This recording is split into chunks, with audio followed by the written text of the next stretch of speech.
ओम शांति। आज 11 जुलाई 2021 है और आज के बाबा के अव्यक्त रूप से चले हुए मधुर महावाक्यों को स्पष्ट करेंगी आदरणीय आशा दीदी। ओम शांति दीदी। ओम शांति। आज की रिवाइज डेट है मुरली की 3/2/1988 और मुरली की हेडलाइन है ब्रह्मा मात पिता की अपने ब्राह्मण बच्चों के प्रति 2 शुभ आशाएं। आज विश्व की सर्व आत्माओं की सर्व आशाएं पूर्ण करने वाले बाप दादा अपनी शुभ आशाओं के रूहानी दीपकों को देख रहे थे। जैसे बाप सर्व की शुभ आशाएं पूर्ण करने वाले हैं, तो बच्चे भी बाप की शुभ आशाएं पूर्ण करने वाले हैं। बाबा जो सर्व की आशाएं पूर्ण करने वाले हैं, तो बहुत वंडर लगता है कि ऐसा परमात्मा जो हमारा पिता है, उसको भी बच्चों से आशा है।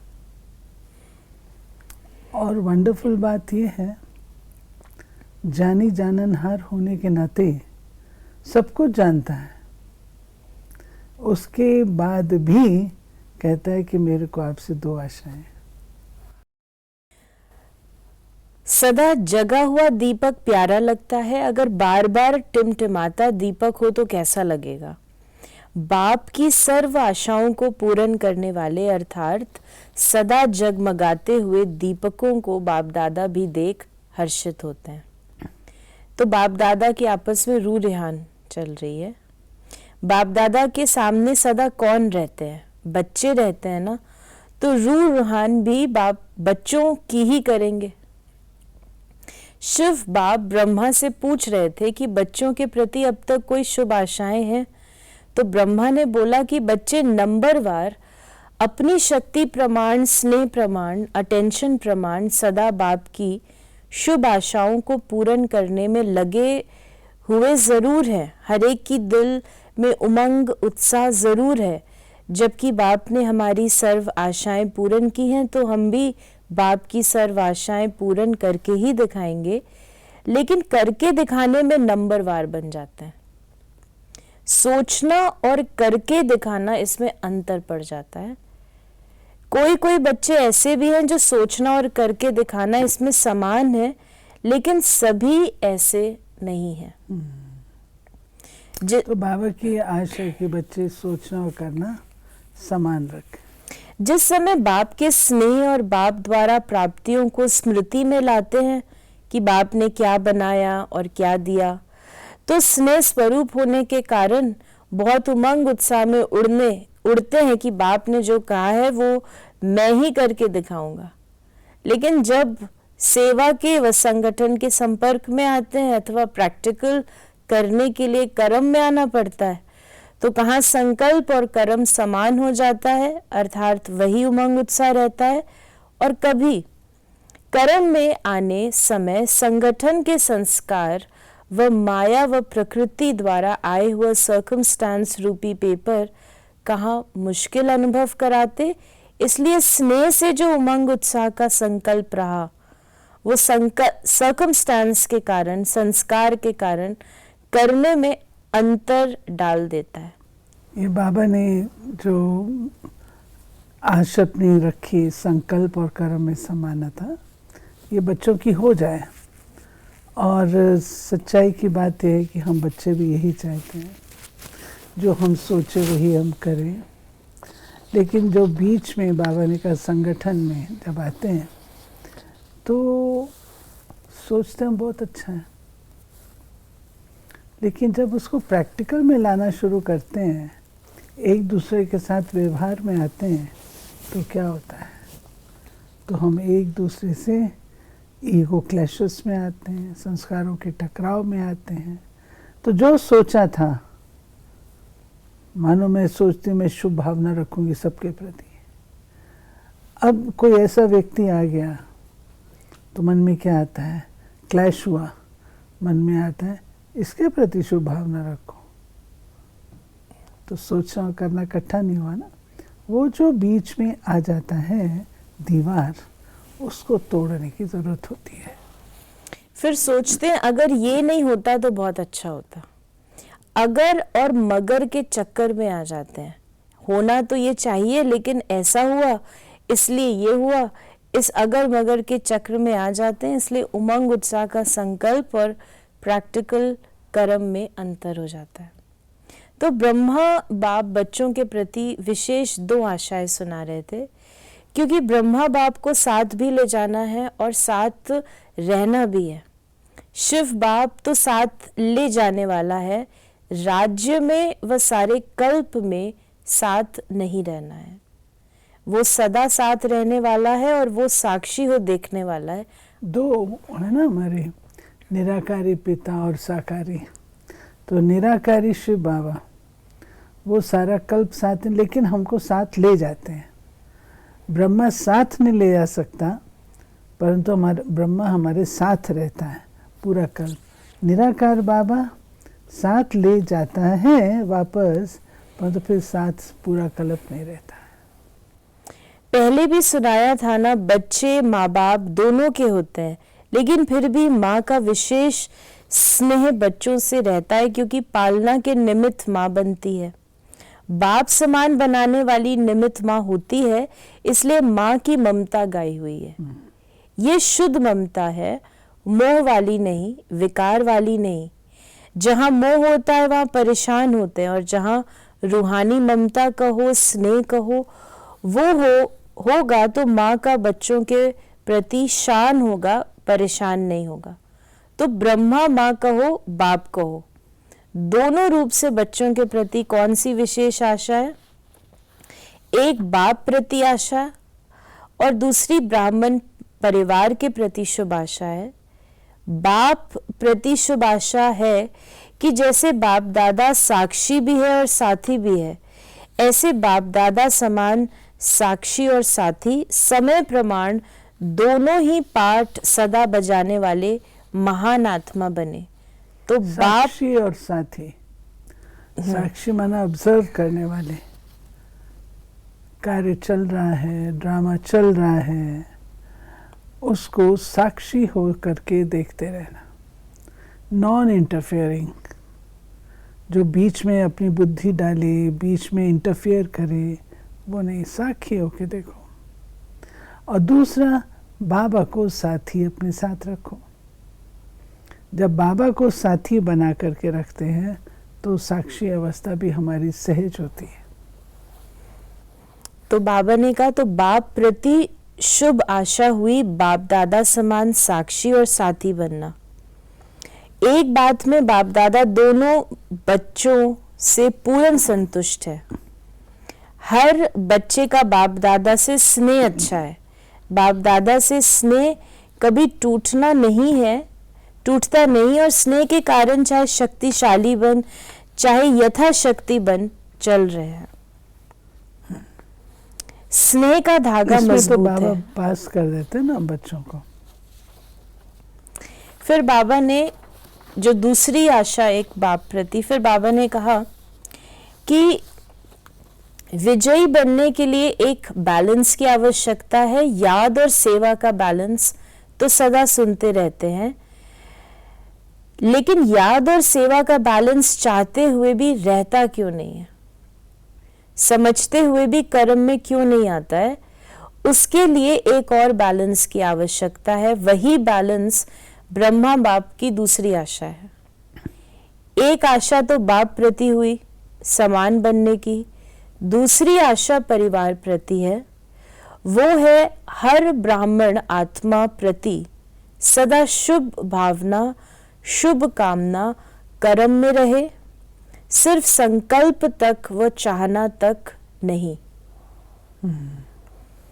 चाहते तो है, कई कहते हैं चाहना है तो यही है कि शुभ भावना रखें, लेकिन कर्म में बदल जाता है। परिवार प्रति सदा शुभ भावना, शुभ कामना क्यों नहीं रहती? इसका कारण, जैसे बाप से दिल का स्नेह, जिगर का स्नेह और दिल के जिगर के स्नेह की निशानी है ही अटूट, बाप प्रति कोई कितना भी आपको मिसअंडरस्टैंड करवे, वह कोई भी आपको कैसी भी बात आकर सुनाए, वह कभी साकार में स्वयं बाप भी कोई बच्चों को आगे बढ़ने के लिए कोई इशारा व शिक्षा दे, लेकिन जहाँ स्नेह होता है वहाँ शिक्षा व कोई भी परिवर्तन का इशारा मिसअंडरस्टैंडिंग पैदा नहीं करेगा। ये जो है बाबा ने बात कही है, हमको पास किया स्नेह में, ये सबका अटूट स्नेह बाबा के साथ है। और फिर बाबा ने कहा जो मेरी दूसरी आश है वो है शुभ भावना बच्चे सर्व के प्रति रखें। उसमें परिवार आता है, साथी आते हैं, उसके लिए बाबा ने प्रिपेयर किया हमको कि साक्षी और साथी स्थिति रखो, साथी को साथ रखो और साक्षी होकर रहो।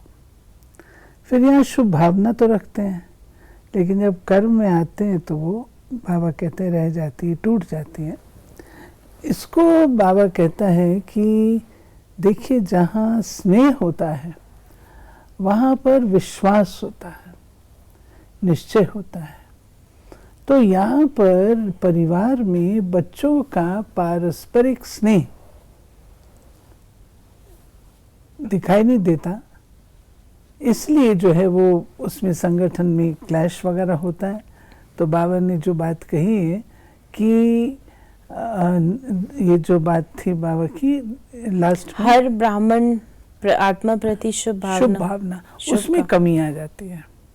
हम उनके संस्कारों को देख लेते हैं, कोई हमको उनके विषय में बताता है तो हम उसकी बात को स्वीकार कर लेते हैं, लेकिन जहाँ स्नेह होता है पक्का, वहाँ पर किसी के प्रति उसके प्रति कितनी ही कोई बात कहेगा ठीक है मैं सब जानती हूँ।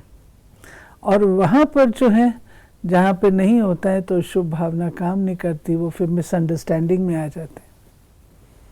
तो बाप के प्रति स्नेह की निशानी है सदा ही बाप ने कहा और हाँ जी किया। ऐसे ब्राह्मण प्रति परिवार के प्रति सदा ही ऐसा दिल का स्नेह हो, भावना परिवर्तन की विधि हो, तब बाप और परिवार में स्नेह का बैलेंस, याद और सेवा का बैलेंस स्वतः ही प्रैक्टिकल में दिखाई देगा। तो बाप के स्नेह का पड़ला भारी है, लेकिन सर्व ब्राह्मण परिवार में स्नेह का पड़ला बदलता रहता है। फिर बाबा ने कहा ऐसी स्नेह ऐसी श्रेष्ठता है जिसमें आपने किया या दूसरे ने किया, इसमें दोनों में समान खुशी का अनुभव हो। जैसे ये भी बड़ी बात होती है ना, आमतौर पर लोग कहते हैं नहीं मैंने क्या मेरा नाम आना चाहिए, लेकिन बाबा कहता है नहीं, स्नेह ऐसी चीज है अगर आपने किया या उसने किया एक ही बात लगे। स्नेह में कभी अपना या पराया नहीं लगता। स्नेह में कभी स्नेह का बोल कैसा भी साधारण हुज्जत का बोल हो, लेकिन फील नहीं होगा, फीलिंग नहीं आएगी इसने ये क्यों कहा। स्नेही आत्मा के प्रति अनुमान पैदा नहीं करेगा, ऐसा होगा ये होगा।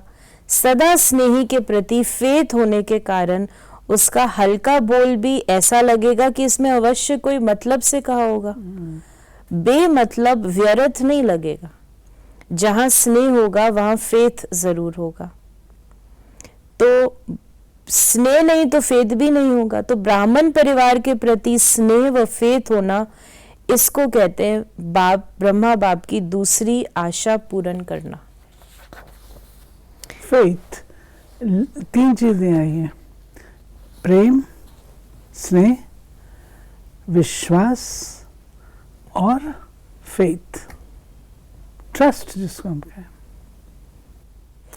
फिर बाबा ने कहा वास्तव में सेवा माया जीत बनाने वाली है, माया लाने वाली नहीं है। लेकिन सेवा में माया क्यों आती है? इसका मूल कारण है दिल का स्नेह नहीं है। परिवार के प्रमाण स्नेह है, लेकिन दिल का स्नेह त्याग की भावना उत्पन्न करता है। वो न होने के कारण कभी कभी सेवा माया का रूप बन जाती है और ऐसी सेवा को सेवा के खाते में जमा नहीं कर सकते। चाहे कोई 50-60 सेंटर खोलने के भी निमित्त बन जाए, लेकिन सेवा के खाते में या बाप दादा का दिल में सेवा का जमा खाता उतना ही होता है जो माया से मुक्त होता है, योग युक्त होके करते हैं।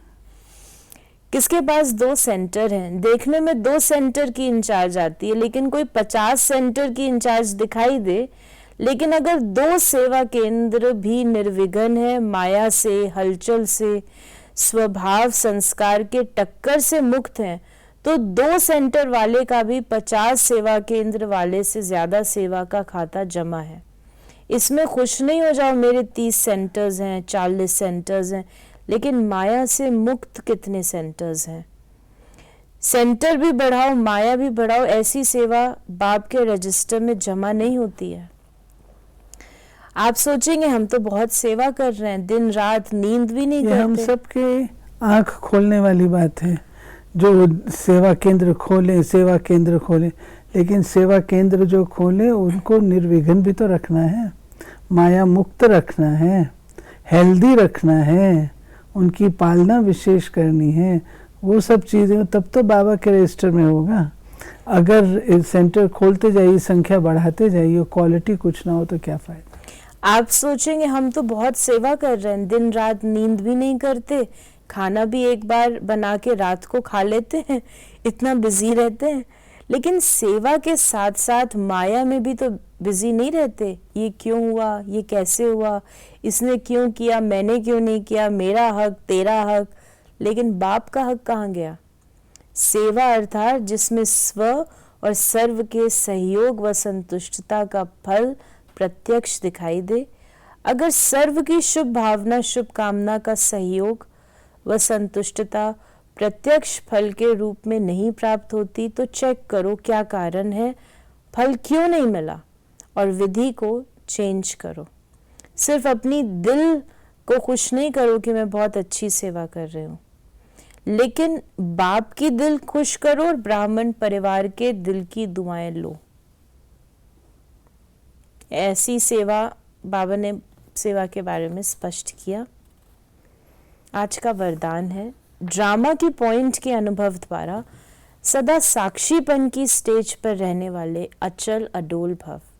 ड्रामा की पॉइंट के जो अनुभवी हैं वे सदा साक्षीपन की स्टेज पर स्थित रह एक रस अचल अडोल स्थिति का अनुभव करते हैं। ड्रामा के पॉइंट की अनुभवी आत्मा कभी भी बुरे में बुराई को न देख अच्छाई ही देखेगी, अर्थात स्व कल्याण का रास्ता दिखाई देगा। अकल्याण का खाता खत्म हुआ, कल्याणकारी बाप के बच्चे हैं, कल्याणकारी युग है। इस नॉलेज और अनुभव की अथॉरिटी से अचल अडोल बनो। और स्लोगन है, जो समय को अमूल्य समझकर सफल करते हैं वे समय पर धोखा नहीं खाते। समय खजाना है और उसको अमूल्य समझ करके उपयोग में लाना, उससे हमारा भाग्य का खजाना बनता है। तो ये थे बाबा के आज के महावाक्यों का स्पष्टीकरण। यदि आपके मन में कोई सवाल है तो आप व्हाट्सएप या SMS करें और उन प्रश्नों को हम प्रश्नोत्तरी कार्यक्रम में लेते हैं। नंबर है 8826599309। ओम शांति।